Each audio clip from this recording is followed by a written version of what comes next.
Let's go out tomorrow. Meet me at the station at 10, okay? And make sure to dress up well this time. Wait a second, Kiana. You can't just decide that on your own. Oh, come on. You always show up anyway. Or do you actually have plans this time? No, I don't have plans, but I've been thinking.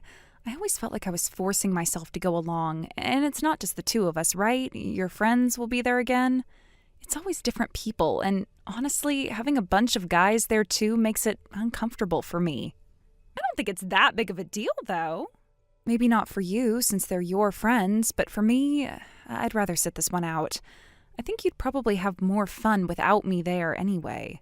That's not true. Besides, you make things more fun. Everyone laughs when you're around. That's just because you turned me into the joke, right? I hated that, you know. What? I take you out to have fun and you're upset over something like that? It's just a joke. Don't be so uptight. No, see, that's the thing. I don't need you to take me anywhere anymore. But we are friends, aren't we? We are. That's why I'm telling you this. You don't have to keep worrying about me. Why? I already told you why. If you're going to act like you're doing me a favor by inviting me, then I'd rather not be invited in the first place. Why would you say that? Huh? Why are you making such a big deal out of this? I've been explaining the whole time, haven't I? What a waste. I actually made a friend out of someone as gloomy as you. You should be grateful. It's not like anyone else would want to be friends with you. The least you could do is help me out a little. Let people laugh at you so I can look good in front of the guys. It's not like you have anything else going for you. Kiana, is that what you really thought? I know I'm not the most outgoing person, and I don't always talk easily with others, but that's no excuse for the way you're treating me. If you think being my friend is something you do as a favor, then that's not real friendship. What is this, a lecture? You're so annoying. I didn't say anything that wasn't true. So you really believe that? You know, earlier you mentioned wanting to look good in front of the guys, but weren't you into Andrew? Did that change? Of course not. You know how long I've been after him. I've been putting in effort. He's just so clueless, I swear. Huh? You say you're focused on him, but you sure spend a lot of time worrying about other guys' attention, too. Well, duh. Everyone wants to be seen as attractive. Why do you sound like you're judging me? What, just because you're some loner, you think you're better than me? So you don't care how girls see you? Because right now my opinion of you is sinking lower and lower. Oh, please, like I care what you think. Girls are all fake with each other anyway. No point in trying too hard. And I don't even get the fake version? That's how little I matter to you?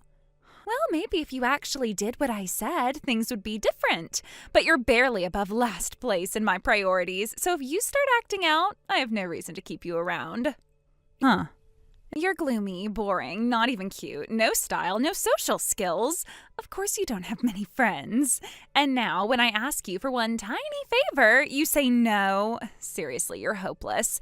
I don't even know how you made it this far in life. It's impressive, really, the way you can insult someone so effortlessly. If you apologize now, I'll let it slide. I'll even keep inviting you out. After everything you've just said, I don't think anyone would want to keep spending time with someone who talks like that. Wait, you're really not going to apologize? Are you sure? If you don't, we won't be friends anymore. Go ahead, do whatever you want. If you want to end it, that's fine with me. Actually, I'd be relieved. What? Are you serious? You don't even feel bad about talking to me like this? That's funny. Wouldn't that apply to you too? Are you really okay with this? Once we're not friends, we won't hang out anymore. No more invites, no more anything. Why do you sound like you're hesitating? You were the one who started all this. I'm not hesitating. I'm just a good person, so I was worrying about you. You'd be all alone after all. Good person? That's a funny way of putting it. Either way, don't bother. I don't need that kind of concern. Well, you're really hopeless. No wonder nobody likes you. Yeah, maybe. I guess I was never the kind of person who enjoyed hanging out in big groups like you do. We were never really compatible, and this just made it clear. Whatever. Later, loser. Oh, right. Well, since we're being honest, there's something I should tell you. What? Something I've been keeping from you. Since we're not friends anymore, I figured now's as good a time as any to say it. Oh, come on, just spit it out already. You're dragging this out on purpose, aren't you? All right. A little while ago, Andrew confessed to me. Yeah. Oh, I see. I see what you're doing. You're trying to mess with me, trying to get back at me for calling you out. That's cute. You really think I'd actually believe you? That you, of all people, got confessed to by Andrew? Do you take me for an idiot? It's not a lie. Oh, please. You're telling me that Andrew, my Andrew, confessed to you? You think I'm stupid enough to buy that? You, who's got zero appeal, zero presence, zero anything. Andrew's a guy who could have anyone. He could walk into a room, pick a girl at random, and she'd be 10 times better than you. He'd never pick someone like you. You're just trying to get a rise out of me, aren't you? Believe whatever you want, but it happened. No, it didn't. There is no universe where that happens. You're lying. If you're so sure, why don't you ask him? You're bluffing. You know, it's funny.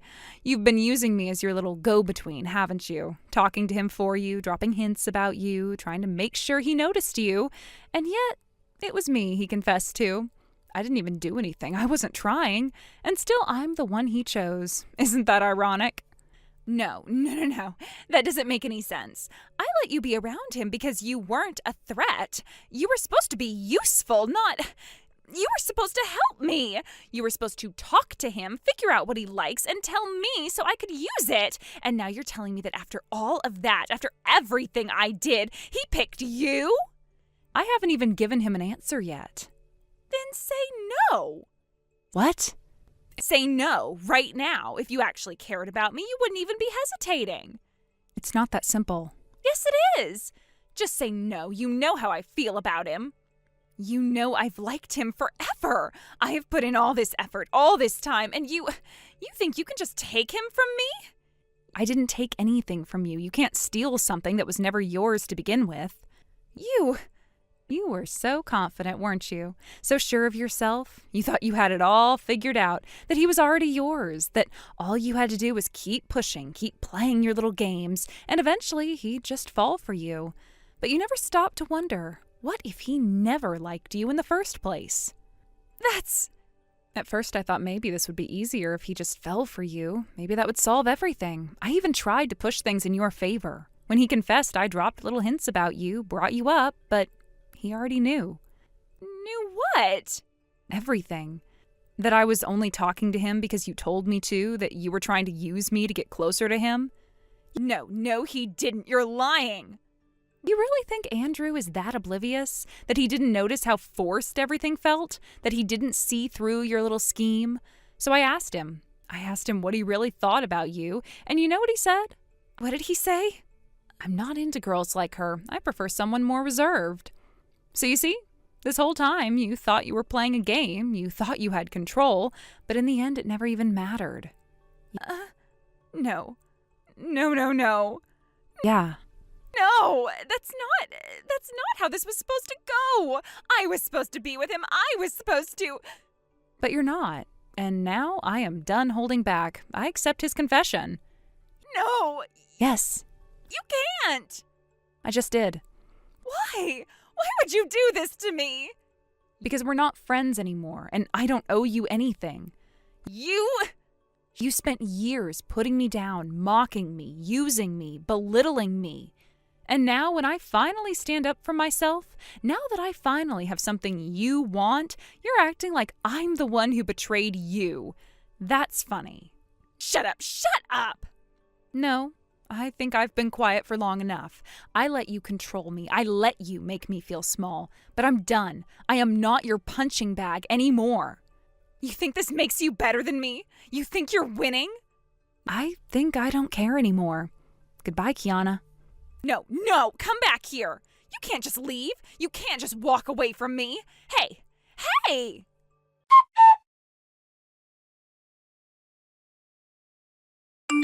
And so, she and I ceased to be friends. After everything had happened, I decided to move forward with Andrew. I gave him my answer, agreeing to be with him. When I told him, his face lit up with a look of pure joy. He said, I can't believe you actually like someone like me. and hearing that made me so happy. It was a rare moment of genuine emotion, and I could see just how much it meant to him. That simple exchange, his words, felt like a confirmation of all the feelings I had been holding on to for so long.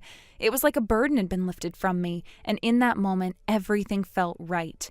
The awkwardness of the past, the doubts, the fears, all of it faded away as I saw the sincerity in his eyes. There was no more uncertainty. We were finally in sync. At that moment, I realized just how much I wanted to make this work with him. Being together felt natural, like it was always meant to happen. It wasn't perfect, and I knew we would face challenges along the way, but I had a deep sense of peace with the decision I had made. The happiness I felt was something new, something I hadn't experienced in a long time. Andrew made me feel valued, loved, and for once completely accepted. It was a new beginning for both of us, and for the first time in a while, I was confident about the future. The uncertainty that had clouded my life for so long seemed distant now. Meanwhile, Kiana, who had once been such an important part of our group, didn't take the news well. She didn't accept the situation and certainly didn't take kindly to the fact that Andrew was now with me. Instead of moving on or finding happiness elsewhere, she decided to make things more difficult. She couldn't let go of him, and she began to take drastic, obsessive measures to get his attention. She started plotting ways to steal him away from me, going to great lengths to manipulate situations in her favor. Her behavior became more intense, and it soon escalated into something that went beyond normal jealousy. She started showing up uninvited, texting him incessantly, and even trying to be in places where she knew he would be, all in the hopes of rekindling their past connection. She had crossed a line, and it was clear to everyone around us that she was no longer acting rationally. Her obsession with Andrew led her to become more and more intrusive, and what had once been a somewhat annoying behavior became something darker and more troubling. Eventually, her actions reached a breaking point. What started as harmless attempts to get his attention turned into outright stalking. She would show up at his workplace, at places we frequently visited, and even outside of his home. It was clear that her obsession with him was spiraling out of control. Her behavior was no longer just about trying to win him back. It had become a full-blown fixation that she couldn't shake off. It wasn't long before the situation became so severe that Andrew had no choice but to involve the authorities.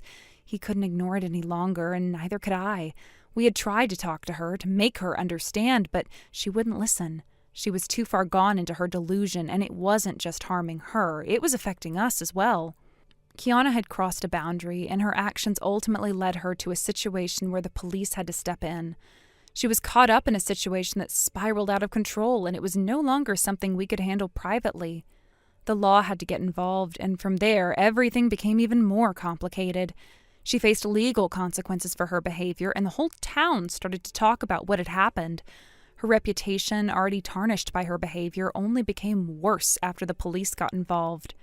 No one could ignore how far she had gone in her obsession with Andrew. It was an unfortunate turn of events, but there was nothing that could be done. Kiana had made her choices, and she was the one responsible for where it had led her. She had chosen to keep pursuing something that wasn't there anymore. She had let her jealousy, anger, and obsession take over her life to the point that it had completely consumed her. There was no turning back for her now, and no one could save her from the consequences of her actions. For me, however, it was a reminder of the importance of boundaries, of knowing when to walk away from something toxic, and of valuing what truly mattered.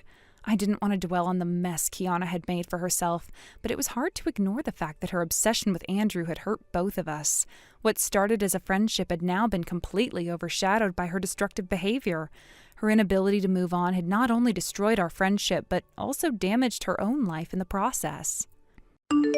Thank you for watching. Please subscribe and hit the like button. See you next time.